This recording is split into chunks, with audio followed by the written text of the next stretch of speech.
బాలీవుడ్ లో ఘన విజయం సాధించిన మున్నాబాయ్ సిరీస్ ని చిరంజీవి తెలుగులో రీమేక్ చేశారు. Shankar Dada MBBS cinema super hit అయింది.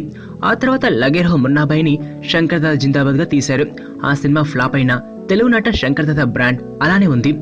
ఇప్పుడు బాలీవుడ్ లో మున్నాబాయ్ 3కి రంగం సిద్ధమవుతోంది. సంజయ్ దత్, అర్షద్ వాషి కలిసి నటించబోతున్నారు. ఆల్రెడీ స్క్రిప్ట్ పనులు కూడా పూర్తయిపోయాయి. ఈ ఏడాది చివరిలో ఈ సినిమా పట్టాలెక్కుతుంది. ఈ సినిమా కూడా బాలీవుడ్ రికార్డులు బద్దలు కొట్టడం ఖాయమని ఆల్రెడీ విశ్లేషకులు చెప్పుకుంటున్నారు. ఒకవేళ మున్నాబాయ్ 3వ భాగం కూడా హిట్ అయితే దాన్ని టాలీవుడ్ లో రీమేక్ చేయడం ఖాయం. అది చిరంజీవి చేతికి చిక్కుతుంది అనడంలో ఇలాంటి సందేహం లేదు.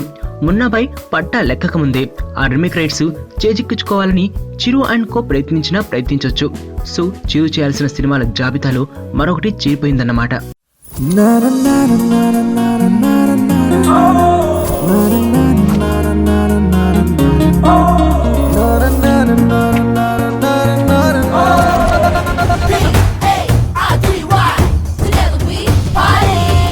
ఓ పాప బాబా రామ్దేవ్ బ్యాచ్ అనమాట.